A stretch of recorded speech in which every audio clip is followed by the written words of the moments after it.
welcome to TechieTrack YouTube channel.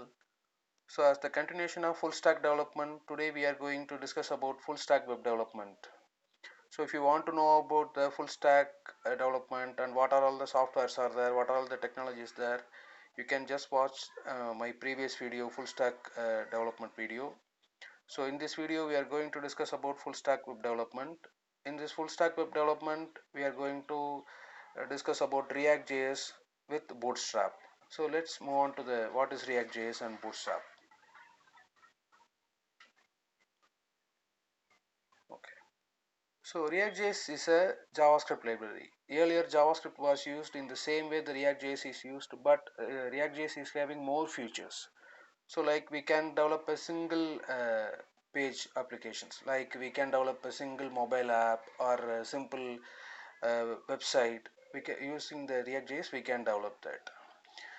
And React.js is owned by Facebook because Facebook is developed this React.js, and we can use with Bootstrap CSS.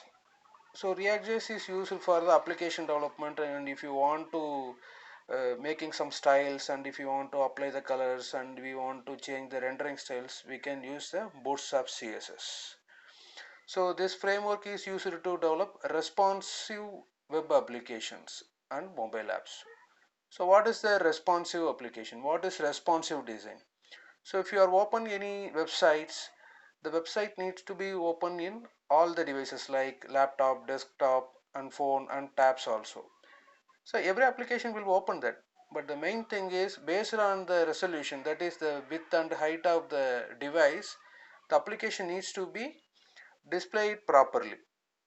You can I think you have the experience, like if certain web applications if you are using in your mobile or open in your tab, the left side of the screen only will be getting appeared, the right side of the screen is not getting appeared, right? So because the application is not supporting the responsive design, because the application is only designed to support only desktop and laptop. So if you want to show your page in all the mode of devices, then you need to develop your application using the Bootstrap CSS or some other responsive design supported CSS. Okay. Okay. So in this session we are going to develop a simple React.js application. In the upcoming session we are going to develop a simple shopping cart website. Both the applications are using the responsive design. Okay. So we are going to develop in the responsive way only. So for example, I told responsive application and non-responsive application, right? In the left side of the screen, it is a non-responsive application. Right side of the screen, it is a responsive application. Why I am saying non-responsive application in the left side? Because if you see the content, right, I am going to shopping cart website. After that, I just typed you will get delicious food. That kind of content I typed that. But this website is not getting display the complete content, because this because this particular left side box is I open in a mobile view. So in that mobile view the content is not getting displayed completely, but in the right side the application is opened in the responsive way. So if you see that, right, in that green color background, I mentioned two items actually. One is iPad and another one is iPhone XR. I mentioned that. So if you open this site, the site will be supported in both iPad and iPhone also, and it is displaying the content properly because I used the Bootstrap CSS with React.js. So this is the way we are going to develop the application in the upcoming session. Okay, so I think you will get some idea about that, what non-responsive application and responsive application, right? Okay.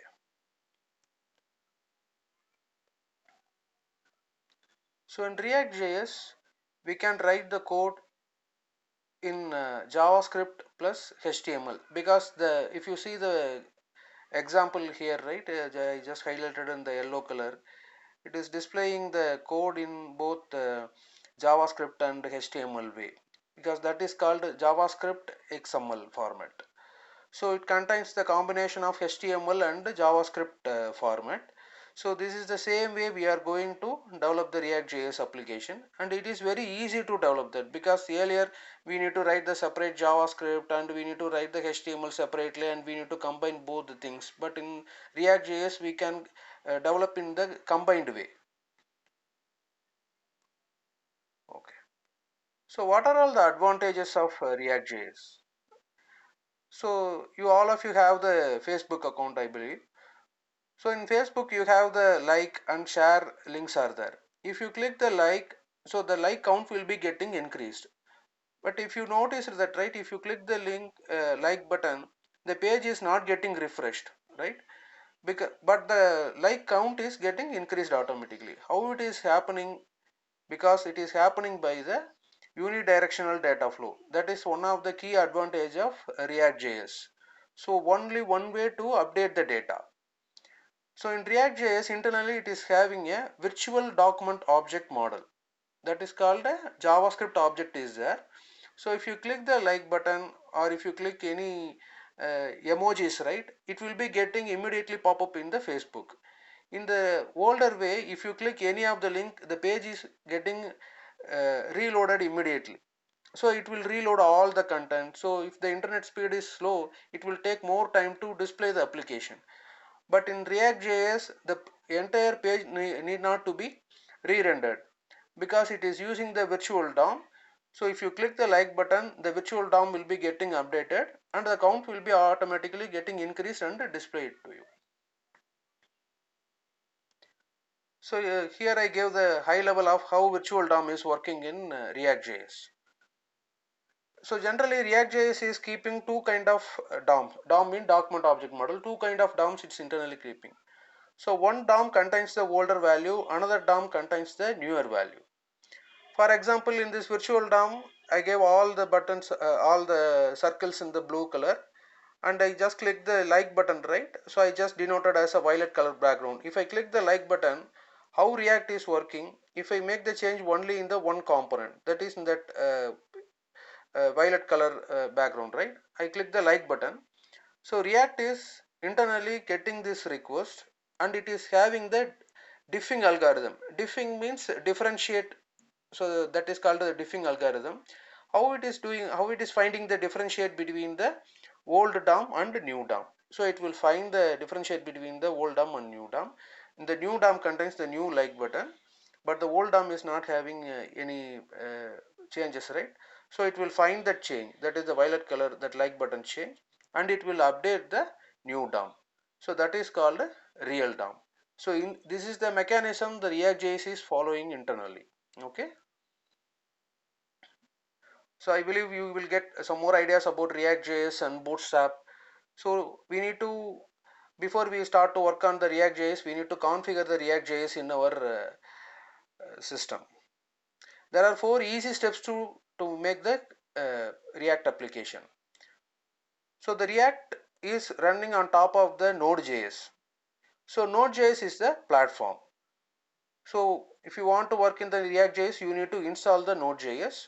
So Node.js is a freeware. You can just download the Node.js from the internet. I just give the link to you. So I will give the details, what are all the things you need to follow that and how to write the program. Those things I will be given in the separate link in the description of the same video. Okay. So here I mentioned that nodejs.org, you can get the latest Node.js and you can download it and double click and install it, because it is easy to install that. Like it, you can just click next and finish it. So this is the path actually I installed my Node.js. So C:/Srini node is the folder, so I just installed it. So you open the command prompt in your Windows machine, and I need to make sure either the Node.js is installed properly or not, right? So I am using the command called npm-v. So it will show the latest version which installed in your machine. It is showing 6.14, and I need to know the node version also. Node minus 5, it will show the node version as well. Okay. So once the Node.js is getting installed, we need to configure React.js. So to configure the React.js in your machine, you need to give the below command: npm install -g create-react-app. If you give this command and type enter, it will take some time to download the dependent files for this particular module, and it will be getting installed successfully in your machine. So once it is, the React application is getting installed, so you can able to create the n number of React applications easily. Okay, so the React JS is getting configured in your machine. So I'm going to develop few applications like snacks bar, and I put another one application called vada kadai, those kind of things. Whatever you want that you can just keep it. So I create a folder called snacks bar, and inside the folder I just type that npx create hyphen react app space, what is the application name, I need to give that, like snacks bar I gave that. So once you give that, as usual it will download the dependency files and it will be getting installed within few minutes. Okay, so once the React application is getting created successfully, you can just go to inside that, you need to cd space snacks bar, this is the dos command, that cd, you can just go inside that. Okay, so once the React app is getting React app is getting created, so before we start to work on the React app, we need to configure the bootstrap also, because React.js is used to develop the UI application, but if you want to make the application in a responsive way, you need to configure the bootstrap. So to configure the bootstrap, the same kind of command is there, npm space install react hyphen bootstrap space bootstrap.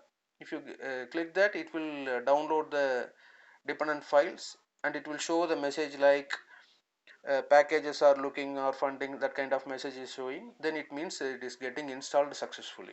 Okay, so you have the React.js, Node.js, React.js and Bootstrap, all the things are getting configured. So now you are get ready to launch your application.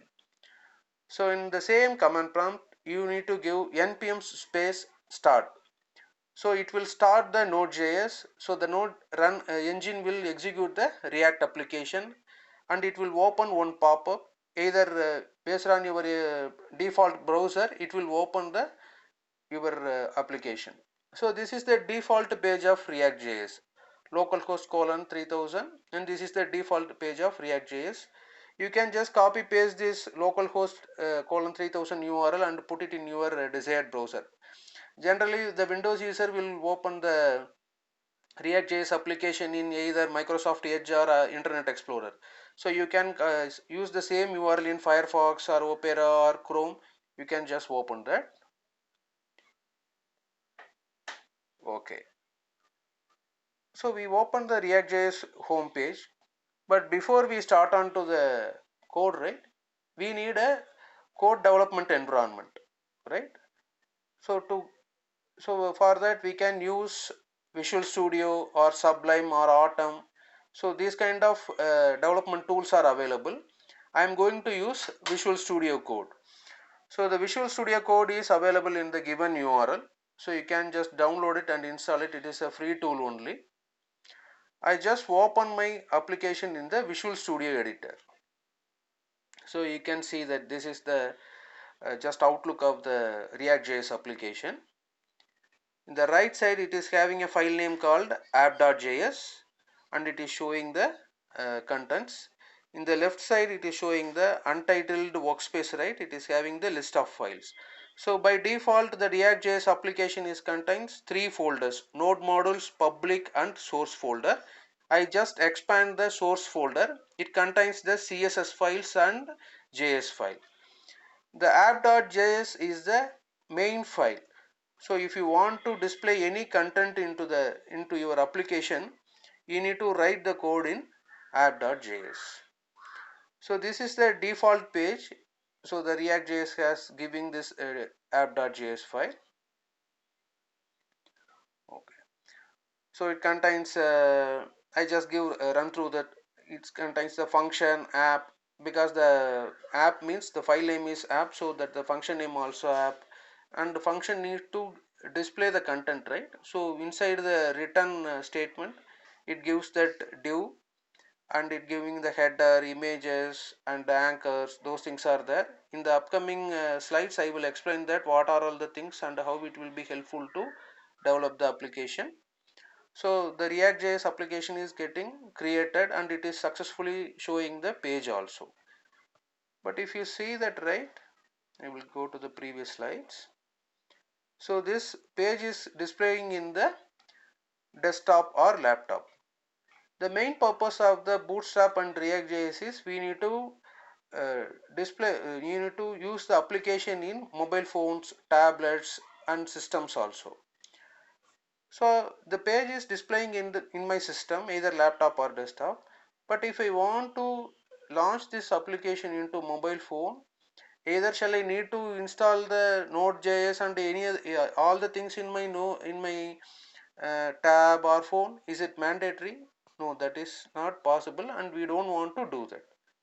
So then I have the application in my system only. How can I check my application is working fine in tab or mobile phone? So for that, in the Chrome we have the extensions. If you open the Chrome browser, you can find a lot of extensions. I am going to use the extension called Mobile Responsive Web Design Tester. So if you download and configure this extension in your Chrome browser, it will helpful to open your application in the appropriate device. Okay, so it is having the list, it is showing the list of devices, right? So if you click the link, either the landscape mode or portrait mode, it will open your application in the mobile view. If you see that, right, in this slide, you can see that that left side is containing the iPhone 8 and right side is containing the Galaxy S9 Plus. So we are not able to launch our application in the mobile phone or tab. So for the development purpose, we can use these extensions, or this is called emulators. We can use these extensions to launch our application in the mobile view. So it will be very helpful for you in the unit testing point of view. So once you develop the application, you need to verify that either the application is working in phone or not. Will it be support to the phone or tab? For that, we can use this extensions, right? I'm using the mobile RWD tester. So this is the high level view of the appropriate application. Okay, so we are going to develop a simple program. So as usual, it is having the hello world kind of program. Okay, so for React.js, I am going to create a new window, a new file called hello.js. So inside the source folder, I need to create a new file called hello.js. So inside that hello.js, I have the first statement called import React from React. What is that import React? If you want to use the React libraries in your code, you need to give the import statement. Import React from React. So here the React means it is a keyword, and from React within the double quotes is a library. So you are just using that. And function hello. So hello is the function name. The file name and function name both are same. So in React, we can develop the code using components or functions. Component is nothing like a class actually. You can write the class what we are doing in the Java and JavaScript also, right? In the same way, we can write the class in React.js also, or else we can use the functions. The function is called hooks in React.js. So we can pass the parameters, arguments inside the hooks, and every hook should have the return statement. Okay, because what are all the content we are giving inside the return statement, it will be displaying in the UI. Okay, so in this return statement, I am giving a div tag. Inside the div tag, I am giving the header tag hello coder, and another one tag page tag. I am just giving the how are you. Okay, so all the lines should be ended with semicolon, and I open the function hello hooks by open flower braces and close by that one. In the 11 number line number 12, I just give that export default hello. I need to give that. If I am not giving this statement, then your page is not getting displayed in the UI. Okay, so once I give that, I need to call this hello.js file in the app.js also. So I'm just opening the app.js. So in the line number 2 I gave that import hello from /hello. Okay, so here the hello is a keyword. You can whatever you want that you can give that, like you can give import hi or import your name, whatever you can give that. From which file you need to get it. /hello means it will take the content of hello.js. Okay, in line number 4 the hook's name is app and it is having the return statement and it is having a div tag. Inside that I am giving the hello/closing tag. So here the hello is the, in line number 2 I give it as hello, right? Import hello. The same name should be I given in the line number 7 also. Suppose I gave that import hi from /hello. In the line number 7 I need to give it as hi. Okay, because the what are all the values we are given as import hello or import hi, it is a reference for your corresponding file. Your file name is hello, so that's the reason I give that /hello, and import hello means it is a reference variable, so I just give that hello/closing tag. Okay, again in the same file is contains that export default app. Okay, so now I run the program. So I just give that local host :3000 in the Chrome browser. It's just opening your code, right? It is giving that hello coder and how are you. This is the line we are typed in the hello.js. Let's see that h1 hello coder and page is how are you. Okay, page tag is how are you. It is just displaying that. Okay, so you get some idea about that React.js and Bootstrap application. So in the upcoming session we are going to develop a simple shopping cart website. This is the just outline of the shopping cart website. Okay, please subscribe this channel, watch the videos and like it and share it with your friends. Thanks for watching this video. I will put the next part of the React.js with Bootstrap video very shortly. Okay, thanks for watching this channel. Happy coding. Bye bye.